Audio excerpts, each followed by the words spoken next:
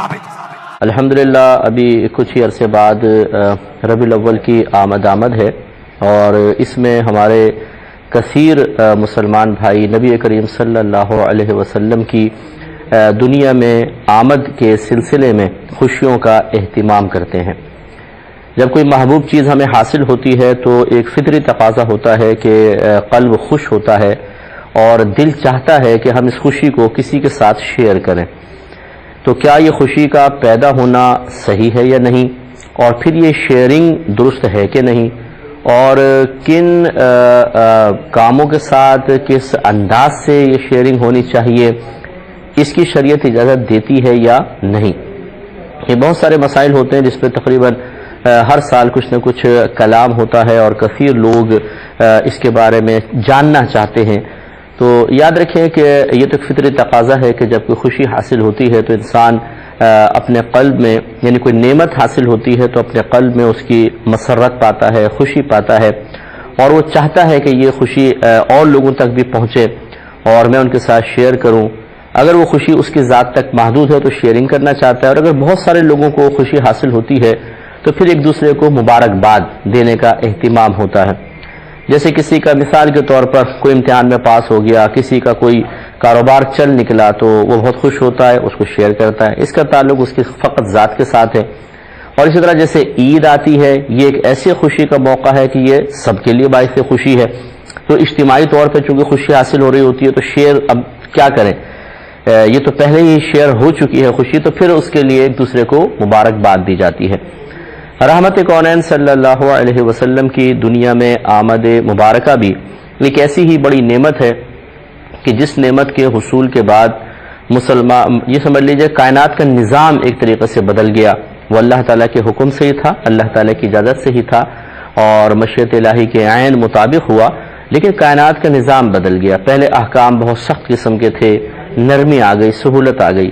پہلے انبیاء علیہم السلام جب اپنی قوم سے ہدایت کے سلسلے میں مایوس ہو جایا کرتے تھے تو وہ اللہ تعالیٰ کی بارگاہ میں عرض کرتے، یا اللہ تعالیٰ ان کو عرض کرنے کی توفیق دیتا تھا، اور ان پہ اجتماعی پھر عذابات نازل ہو جایا کرتے تھے۔ یہاں ایسا نہیں ہوا، احکامات ہلکے، اور نبی کریم صلی اللہ علیہ وسلم نے تو یہاں تک ارشاد فرما دیا کہ آج اگر یہ مجھ پر ایمان لے کر نہیں آتے ہیں، مجھے یقین ہے کہ ان کی نسلیں مجھ پر ایمان لائیں گی۔ جس طریقے سے دیگر دنیا کی نعمتیں حاصل ہونے پر انسان کے قلب میں خوشی پیدا ہوتی ہے، تو یقیناً جب نبی کریم صلی اللہ علیہ وسلم تشریف لائے تو آپ کی برکت، آپ تو سراپا خود انعام ہیں، اللہ تعالیٰ کی بہت بڑی نعمت ہے، اور پھر آپ کے ذریعے بے شمار نعمتیں حاصل ہوئیں کہ احکام ہلکے ہو گئے۔ پہلے دور میں کوئی گناہ کرتا تھا تو اس کا فوری طور پہ کفارہ بھی بتایا جاتا تھا اور سزا ضرور ملتی تھی، لیکن اس دور میں نبی کریم صلی اللہ علیہ وسلم کے شریعت میں بڑے بڑے انسان گناہ کر لے اور پھر اللہ تعالیٰ کی بارگاہ میں صدق دل سے توبہ کرے، سب معاف ہو جائیں گے۔ پہلے دور میں عبادت کے مقامات مخصوص تھے، ہمارے لیے پوری روئے زمین سجدہ گاہ بنا دی گئی۔ سرکار فرماتے ہیں اللہ تعالیٰ نے پوری روئے زمین سجدہ گاہ بنا دی۔ پہلے تیمم وغیرہ کے احکام نہیں تھے، پانی اگر کوئی مطلب غسل وغیرہ کرنا ہے تو پانی لازم ہے۔ ہماری امت کے لیے آسانی ہے کہ تیمم، غسل اور وضو کے قائم مقام مجبوری کی صورت میں رکھ دیا گیا ہے۔ اسی طریقے سے اجتماعی عذابات سے ہم محفوظ ہو گئے، سرکار کی دعاؤں کی برکت سے لوگوں کے گناہ بخشے جائیں گے، میدان محشر میں پھر اور فوائد حاصل ہوں گے۔ تو معلوم ہوا کہ رحمت کونین صلی اللہ علیہ وسلم کا دنیا میں تشریف لانا بہت ہی باعث برکت ہے، بہت ہی بڑی نعمت ہے، تو خوشی میں تو کوئی پرابلم نہیں ہے۔ اب آ گیا اظہار خوشی ہے کہ ہم اظہار کر سکتے ہیں کہ نہیں، تو اللہ تبارک و تعالیٰ نے خود قرآن عظیم میں اس کی اجازت مرحمت فرمائی، وَأَمَّا بِنِعْمَةِ رَبِّكَ فَحَدِّثْ، اور بہرحال اپنے رب کی نعمت کا خوب چرچا کرو۔ حدیث تحدیث سے نکلا ہے، تحدیث کا مطلب ہوتا ہے کسی چیز کو ظاہر کرنا، کسی چیز کو عام کرنا، کسی چیز کا چرچا کرنا، کسی چیز کو پھیلا دینا، یہ تحدیث کہلاتا ہے. اس لیے کہتے ہیں تحدیث نعمت. آپ نے سنا ہوگا کہ لفظ اس کا مطلب ہے نعمت کا اظہار کرنا. اگر کوئی نعمت اللہ نے دی ہے اسے دوسروں کو بتانا کہ اللہ نے مجھے نعمت دی ہے, اس کو تحدیث نعمت کہتے ہیں. تو اس لیے اظہار خوشی, نعمت کو ظاہر کرنا, کسی کے سامنے اس کے بارے میں بتانا, اس میں شرعاً کوئی حرج نہیں ہے کہ تحدیث نعمت کا حکم خود اللہ تبارک و تعالی نے ارشاد فرما دیا. اور اللہ تعالی نے مزید فرمایا قل بفضل اللہ وبرحمتہ فبذلک فلیفرحوا. اے حبیب کریم صلی اللہ علیہ وسلم آپ ان لوگوں سے فرما دیجئے کہ اللہ تعالیٰ کے فضل و کرم پر چاہیے کہ یہ خوشی کا اظہار کریں, چاہیے کہ خوشی منائیں. فلیفرحوا یہ امر کا صیغہ ہے, چاہیے کہ خوشی منائیں یا خوشی کا اظہار کریں. تو خود قرآن عظیم میں اللہ تبارک و تعالی نے اس کی اجازت مرحمت فرمائی ہے. رحمت کونین صلی اللہ علیہ وسلم سے پوچھا گیا یا رسول اللہ صلی اللہ علیہ وسلم آپ پیر کا روزہ کیوں رکھتے ہیں؟ تو آپ نے ارشاد فرمایا اس لیے کہ اسی دن میں پیدا ہوا اور اسی دن مجھ پر پہلی وحی نازل ہوئی. تو دیکھیں نزول وحی یہ ایک اللہ کی نعمت ہے, اور سرکار اس نعمت کو مطلب اقرار کے لیے, اعتراف کے لیے, یہ اس نعمت کے شکرانے کے طور پہ عبادت کو اختیار کر رہے ہیں اور اس کو پھر ظاہر بھی کر رہے ہیں, دوسروں کو بتا رہے ہیں. تو اس لیے معلوم یہ ہوا کہ نعمت ملنے پہ خوشی محسوس ہونا, اس کا شرعی طریقے کے مطابق بالکل شریعت کے دائرے میں رہ کے اظہار کرنا بھی بہت اچھا ہے. تو آپ کی خدمت میں عرض کر رہے تھے کہ ایک بات تو یہ شریعت نے بعض چیزیں غیر اختیاری ہوتی ہیں, جیسے کسی نعمت کے ملنے پہ خوشی کا محسوس ہونا, اور غیر اختیاری چیز پہ تو گرفتی نہیں ہے. تو نبی کریم صلی اللہ علیہ وسلم کی آمد پر قلب میں خوشی کا محسوس ہونا چونکہ غیر اختیاری ہے, اس پہ تو کوئی گرفتی نہیں ہے. پھر ہے اس کو خوشی کو کسی کے سامنے بیان کرنا یا اس کا کسی طریقے سے اظہار کرنا. وہ ہم نے آپ کو خود قرآن کی آیت کے ذریعے عرض کیا کہ اللہ تبارک و تعالی نے واضح طور پہ اجازت مرحمت فرمائی ہے کہ انسان اللہ تعالیٰ کی عطا کردہ نعمت کی خوشی منا سکتا ہے. جیسے دیکھیں ہمیں پاکستان حاصل ہوا تو 14 اگست کو ہر پاکستانی تقریباً جو ہے وہ خوشی منا رہا ہوتا ہے. اور اگر کوئی پاکستانی یہ کہے کہ میں اس خوشی کو نہیں مناتا, میں اس کو غلط سمجھتا ہوں, ناجائز سمجھتا ہوں, تو اس میں پھر شاید اس کی حب الوطنی کے اوپر شبہ کیا جائے کہ تمہیں کیا پاکستان کی آزادی پہ خوشی حاصل نہیں ہے. تو اس طریقے سے اب بعض اوقات یہ ذہن میں آتا ہے کہ یہ تو ایک دنیاوی معاملہ ہے اور یہ خالصتاً دینی معاملہ ہے. تو یعنی میلاد کے اوپر نبی کریم صلی اللہ علیہ وسلم کے بارے میں خوشی کا اظہار کرنا, تو یہ تو ایک الگ الگ چیزیں ہیں. الگ الگ چیزیں حقیقتاً نہیں ہیں. انسان کو ہر عمل اللہ تبارک و تعالیٰ کی رضا کی خاطر ہی کرنا چاہیے. یہ ملک پاکستان ہمیں حاصل ہوا, کہا یہی جاتا ہے کہ یہ اسلام کے نام پر حاصل ہوا, پہلی بات یہ. نمبر 2, ہم یہ کہتے ہیں 14 اگست کو بھی اگر آپ خوشی منائیں تو اللہ تعالیٰ کی رضا کے لیے منائیں, یعنی اس میں بھی اللہ تعالیٰ کی خوشنودی مقصود ہو. اس لیے کہ یہ ملک پاکستان حاصل ہوا تو آپ بڑے اطمینان سے آزادی کے ساتھ عبادات کر سکتے ہیں, اپنی دینی تمام معاملات کو بڑی سہولت کے ساتھ ادا کر سکتے ہیں. تو اللہ کی نعمت ہے. تو اس پہ اظہار تشکر کے لیے جب آپ کچھ کریں گے ایسا عمل کہ جو جائز ہو اور خرافات سے پاک و صاف ہو اور مقصود اللہ تعالیٰ کی نعمت کے اعتراف کے ذریعے مزید رضا الہی کا حصول ہے, تو امید ہے کہ انشاءاللہ اس پر بھی آپ کو ثواب ملے گا. اور مومن کی یہی شان ہوتی ہے کہ وہ ایک عام مباح کام کو بھی اپنی اچھی نیت سے مستحب کے درجے میں لے آتا ہے اور وہ باعث ثواب ہو جاتا ہے. لہٰذا ان دونوں کے اندر تفریق کرنا بالکل صحیح نہیں ہے. اسی طرح اپنے بچے کی پیدائش پر لوگ سالگرہ مناتے ہیں, خوشی کا اظہار کرتے ہیں, انعامی بانڈ نکل آتا ہے اس پہ خوشی کا اظہار ہے, امتحان میں پاس ہو گیا. اس طریقے سے مختلف امور میں یہ معاملات ہوتے ہیں. تو کوئی بھی ایسا نہیں ہو سکتا جو نبی کریم صلی اللہ علیہ وسلم کی آمد مبارکہ پر خوشی کے اظہار کو منع کرے. اگر کوئی شاید کرے گا تو اس وجہ سے کہ وہ انداز درست نہیں ہوگا, اور یقینی سی بات ہے اگر انداز کوئی غلط اختیار کرتا ہے, ناجائز کرتا ہے, خلاف شرع کرتا ہے, کسی گناہ کے ذریعے اپنی خوشی کا اظہار کرتا ہے, تو اس کو سب منع کریں گے, ہر عالم منع کرے گا, اس میں کسی کا اختلاف نہیں ہو سکتا ہے. تو خلاصہ کلام یہ ہے کہ رحمت کونین صلی اللہ علیہ وسلم کی دنیا میں آمد بہت ہی ایک بڑا اللہ تعالیٰ کا انعام ہے. آپ بھی اس پہ خوشی کا اظہار کریں, ہمیں بھی خوشی محسوس ہو رہی ہے, ہم بھی کریں گے, یعنی اب عنقریب ہوگا. تو اس میں بس یہ آپ علماء سے رابطہ رکھ کر یہ کوشش کیجئے کہ کوئی ناجائز اس میں کام نہ ہو. اس کی گائیڈ لائن علماء سے لیتے رہیے اور پھر آپ ضرور اظہار خوشی کر سکتے. حضور کے میلاد کو منانا یہ خود حضور علیہ السلام کی اپنی سنت ہے. آقا علیہ السلام نے خود اپنا میلاد منایا, خود اپنا میلاد منایا. طبرانی کی حدیث ہے المعجم الاوسط میں اور بیہقی شریف کی حدیث ہے سنن الکبریٰ میں، اسے امام اسقلانی نے بھی روایت کیا فتح الباری میں، اسقلانی نے روایت کیا تہذیب التہذیب میں، اسقلانی نے روایت کیا تلخیص الحبیر میں، ابن حزم نے روایت کیا تہذیب الکمال میں، اسی طرح ذہبی نے روایت کیا میزان الاعتدال میں، اسماء الرجال کے ائمہ نے بھی روایت کیا اور محدثین نے حدیث روایت کی۔ حضرت انس بن مالک رضی اللہ تعالی عنہ حدیث کے راوی، حدیث یہ ہے، فرماتے ان النبی صلی اللہ علیہ وآلہ وسلم اقع عن نفسہ بعد النبوہ، کہ اعلان نبوت کے بعد آقا علیہ الصلوۃ والسلام نے اپنی طرف سے اپنے عقیقے کے طور پر بکرے ذبح کیے اور کھانا پکا کے لوگوں کو کھلایا، دعوت عام کی۔ اپنے عقیقے کے طور پر بکرے ذبح کیے اور لوگوں کو کھانا کھلایا، یہ حدیث ہے۔ یہ بہقی میں بھی ہے، مسند بزار میں بھی ہے، مجمع الزوائد میں بھی ہے، اور طبرانی نے جو روایت کیا اس کے رجال سب صحیح ہیں۔ اب یہاں سوال پیدا ہوتا ہے، لفظ آیا اقع عن نفسہ، اس اقع کے لفظ سے بعض لوگوں نے سمجھا کہ وہ عین عقیقہ تھا۔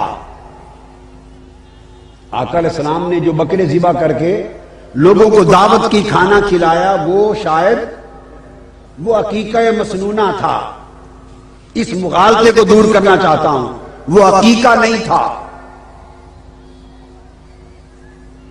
اس لیے کہ تمام کتب سیرت اٹھا کے دیکھ لیجئے بلا امتیاز، تمام کتب سیرت میں اٹل طور پہ موجود ہے کہ حضور علیہ السلام کی ولادت کے 7ویں دن آپ کے دادا حضرت عبد المطلب نے آپ کا عقیقہ کر دیا تھا، عقیقہ ہو گیا تھا، کل کتب سیرت میں موجود ہے، عقیقہ آپ کا ہو گیا تھا 7ویں دن۔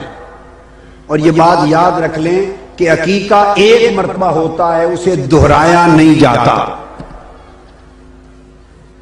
اگر کسی کو یہ خیال، اور یہ بھی سن لیں کتب حدیث میں ہے کہ عقیقہ ہوتا ہی 7ویں دن ہے۔ آقا علیہ السلام نے فرمایا کہ کل مولود مرتہن بعقیقتہ، بچہ اپنے عقیقے کا ادھار رکھتا ہے، اس کے ذمے عقیقے اور صدقے کا ادھار رہتا ہے جب تک کر نہ دیا جائے۔ آقا علیہ السلام نے فرمایا عقیقہ 7ویں دن ہونا چاہیے، اگر 7ویں دن نہیں تو 8ویں دن ہونا چاہیے، اگر 14ویں دن نہیں تو 21ویں دن ہونا چاہیے۔ اور یہ طریقہ پچھلے وقت ملت ابراہیمی اور دور عرب میں رواج چلا رہا تھا، جیسے باقی بھی کئی نیک رواج موجود تھے۔ آپ کا عقیقہ آپ کے دادا حضرت عبد المطلب نے 7ویں دن کر کے کھانا کھلا دیا تھا۔ جو عقیقہ ہو چکا وہ دہرایا نہیں جاتا۔ اور اگر معاذ اللہ کو یہ کہے کہ وہ دور جاہلیت تھا، آپ کے دادا نے کیا وہ دور جاہلیت تھا، تو اعلان نبوت کے بعد اس لیے آپ نے دہرایا۔ اگر کوئی یہ سوچے تو یہ غلط ہوگا۔ یہ اگر عقیقہ دور جاہلیت کا نہیں رہتا اور اعلان نبوت کے بعد دہرانا ضروری تھا، تو نادانوں، یہ سوچنے والوں، سوچو تو پھر آقا علیہ السلام کا حضرت خدیجہ الکبریٰ سے نکاح وہ بھی دور جاہلیت میں تھا، اعلان نبوت سے پہلے، تو اعلان نبوت کے بعد حضور نے اپنا نکاح نہیں دہرایا۔ اگر نکاح نہیں دہرایا تو عقیقہ دہرانے کی ضرورت کیا تھی؟ آپ کو سمجھ آئی بات کی؟ اس نکاح کا مہر بھی حضرت ابو طالب نے پیش کیا تھا، اور اعلان نبوت سے 15 سال پہلے نکاح تھا۔ اگر نبوت کے اعلان کے بعد نکاح دہرانا ضروری نہیں تو عقیقہ کیوں؟ عقیقہ تو ویسے صدقہ اور خیرات ہے۔ تو نبوت کے بعد بکرے ذبح کرنا دراصل وہ عقیقہ نہ تھا۔ عقیقہ ہوتا ہے ولادت کی خوشی میں خیرات کرنا۔ عقیقہ کیا ہوتا ہے؟ ولادت کی خوشی میں خیرات کرنا۔ امام جلال الدین سیوطی فرماتے ہیں الحاوی للفتاوی میں، فرمایا کہ ان جدہ عبد المطلب اقع عنہ حساب ولادتہ والعقیقۃ لا تعاد مرۃ ثانیہ امام سیوطی فرماتے ہیں کہ عقیقہ آپ کے دادا عبد المطلب 7ویں دن کر چکے تھے، اور دوسرا شریعت میں عقیقہ دوبارہ دہرایا نہیں جاتا۔ تو امام سیوطی فرماتے ہیں پھر یہ کیا تھا؟ وہ کہتے ہیں حضور نے خود اپنی زندگی میں میلاد مصطفیٰ منایا تھا۔ اپنی زندگی میں آقا نے اپنا میلاد منایا تھا، بکرے ذبح کیے، کھانا کھلایا، اور صحابہ اور مسلمانوں کو بلا کے کھلایا، تاکہ قیامت کے دن تک سنت ہو جائے کہ حضور کا میلاد منانا، ضیافتیں کرنا، کھانے کھلانا، خیرات کرنا، خوشیاں منانا، عقیقے اور ولیمے کی طرح یہ سنت مصطفیٰ ہے۔ ولیمہ شادی کی خوشی کا کھانا ہے، عقیقہ میلاد کی ولادت کی خوشی کا کھانا ہے۔ تو عقیقے کا نام اس لیے دیا کہ لوگوں کو پتا چلے حضور نے اپنی ولادت کی خوشی کا کھانا کھلایا، تو آقا نے میلاد منا کر قیامت تک امت کے لیے اسے پھر سنت بنا دیا۔ ظاہر ہے کہ جس طرح مرتب اور جلسے اس طرح آج کل ہوتے ہیں، دور رسالت مآب میں اس طرح کا تو رواج تھا ہی نہیں۔ اب جتنے بھی مسالک اور مذاہب کے اندر ہوتے ہیں، پروگرام ہیں، جلسے ہیں، تقریبات ہیں، جلوس ہیں، تو اس طرح کا سٹائل اس دور میں تو یقیناً تھا نہیں۔ مرور زمانہ کے ساتھ جو ہے یہ چیزیں آ گئی، لیکن روح اگر وہی ہے تو اختلاف نہیں ہے۔ باقی اس عنوان سے بیٹھے ہوں، بات کی ہو، تو یہ صحیح احادیث سے ثابت ہے۔ حضرت امیر معاویہ رضی اللہ تعالیٰ عنہ کی مرویات سے ہے کہ حضور علیہ السلام مسجد نبوی میں تشریف لائے تو صحابہ بیٹھے ہوئے تھے، تو بیٹھ کر کے وہ ان کا باہمی کسی عنوان سے گفتگو کا، جلسے کا سٹائل تھا، بلکہ حدیث کے لفظ ہیں کہ حضور آئے تو فرمایا ما اجلسکم، تم کیوں بیٹھے ہوئے ہو، تمہارے اس جلوس کا، بیٹھنے کا، جلسے کا کیا مقصد ہے؟ تو صحابہ نے جو جواب دیا وہ سننے کے قابل ہے۔ انہوں نے کہا جلسنا نذکر اللہ و نحمدہ علی ما ہدانا للاسلام و من علینا بکا، حضور ہمارے بیٹھنے کا مقصد یہ ہے کہ ہم اللہ کی حمد بول رہے ہیں، اس کی ثنا کر رہے ہیں، اس کا شکریہ ادا کر رہے ہیں اس بات پر کہ اس نے ہمیں ہدایت اسلام دی اور آپ کی صورت میں ہمارے اوپر کرم فرمایا، وَمَنَّ عَلَيْنَا بِكَ، آپ کی صورت میں ہمارے اوپر کرم کیا۔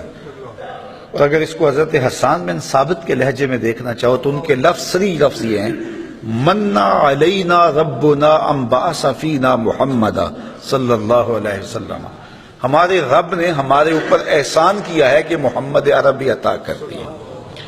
اور اگر اس کا اردو میں منظوم ترجمہ چاہو تو یہی ترجمہ ہوگا فضل رب العلا اور کیا چاہیے، مل گئے مصطفیٰ اور کیا چاہیے، من علینا ربنا ام بعث فینا محمد۔ تو انہوں نے کہا کہ ہم اس پر اللہ کا شکریہ ادا کر رہے ہیں کہ اللہ نے آپ کی صورت میں ہمارے اوپر احسان کیا ہے۔ جب صحابہ نے یہ بات کہی تو حضور مسکرا کے گزر جاتے، کہتے کہ اچھا کام ہے، اور اگر اچھا نہیں تھا تو روک دیتے، لیکن حضور فرمایا کیا صحابہ تم اس بات پہ قسم اٹھا سکتے ہو کہ اسی لیے بیٹھے ہو؟ تو صحابہ کو حیرت تو ہوئی ہوگی کہ اس بات پر قسم لینے کا کیا مقصد ہے، لیکن حضور نے کہا تو انہوں نے برجستہ عرض کی حضور ہم اللہ کی قسم اٹھا کے کہتے ہیں اسی لیے بیٹھے ہو۔ حضور نے باقاعدہ حدیث میں آتا ہے، مسلم کی روایت ہے، سنن نسائی میں ہے، باقی کتب حدیث میں ہے، حضور علیہ السلام نے ان سے قسم مانگی مجھے قسم دو کہ تم اسی لیے بیٹھے ہوئے ہو۔ تو صحابہ نے عرض کی حضور ہم اللہ کی قسم اٹھا کے کہتے ہیں ہم اسی لیے بیٹھے ہیں۔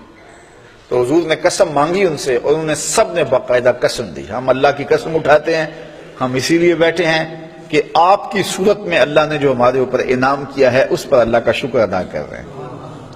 تو جب صحابہ سے باقاعدہ حضور نے قسم لے لی اور انہوں نے قسم دے دی تو حضور علیہ السلام نے فرمایا صحابہ میں تم سے جو قسم لی ہے وہ کسی تہمت کی بنیاد پر نہیں لی، کوئی شک نہیں تھا تمہارے قول کی صداقت پر کہ میں نے قسم سے تصدیق چاہی ہو، بلکہ ماجرا کچھ اور تھا، اور وہ کیا تھا کہ میں حجرے میں تھا، اتانی جبریل علیہ السلام، میرے پاس حضرت جبریل امین آئے، تم باہر بیٹھ کے مجلس کر رہے تھے اور میں حجرے میں بیٹھا ہوا تھا، اتانی جبریل علیہ السلام، اور میرے پاس جبریل امین آئے، فاخبرنی ان اللہ یباہی بکم الملائکہ، مجھے جبریل نے آ کے خبر دی اے صحابہ تمہارے اس عمل پر اللہ فرشتوں میں فخر کر رہا ہے۔ تمہارے اس عمل پر فَأَخْبَرَنِي أَنَّ اللَّهَ يُبَاهِي بِكُمُ الْمَلَائِكَةَ، تمہارے اس عمل پر اللہ فرشتوں میں ناز کر رہا ہے، فرشتوں میں فخر کر رہا ہے کہ میں نے ان کو ایک نعمت دی تھی، کتنے قدردان ہیں کہ اب بھی بیٹھ کے اس کا شکریہ ادا کر رہے ہیں۔ اللہ اکبر۔ تو مجھے بتائیے، آج اگر میں اور آپ بیٹھ جائیں اور جمع ہو جائیں، چلو بیٹھنے کی جگہ پر چراغاں بھی کر لیں، نیچے اچھی چٹائیاں بھی بچھا لیں، اب اتنی آوازیں نہیں ہیں کہ زور سے بول کر آخری شخص تک آواز پہنچائی جائے، چلو سہولت کے لیے لاؤڈ سپیکر بھی لگا لیں، کوئی دور و نزدیک سے لوگ آئے ہیں ان کے لیے کوئی کھانے کا شیرینی کا انتظام بھی کر لیں، تو اس میں کیا قباحت ہوگی؟ یہ کیا بالکل اسی مجلس کا تسلسل دکھائی نہیں دیتا؟ ہاں اگر ضد ہے تو اس پر بڑی باتیں کی جا سکتی ہیں اور کی بھی جاتی ہیں، لیکن اگر ضد نہیں ہے، انصاف کی نظر سے دیکھا جائے تو اگر اسی عنوان سے میں بیٹھ جاؤں اور آپ بیٹھ جائیں اور ہم جو ہے وہ اپنے رزق سے اس کے لیے کوئی دوستوں کے لیے اہتمام بھی کھانے کا کر لیں اور حضور علیہ السلام کی سیرت کو عنوان چھیڑ لیں، فضائل و مناقب کی باتیں کر لیں، تو اس میں کوئی قباحت نہیں ہوگی۔